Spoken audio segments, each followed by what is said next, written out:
Не е хубаво, че Радо го няма, защото обикновено то обира всичко. Айде сега идете двете и го пръскате Кири.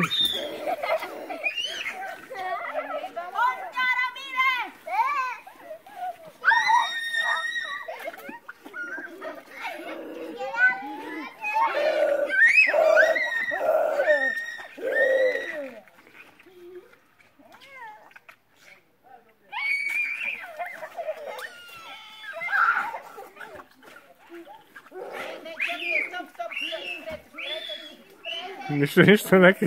Нека си бе.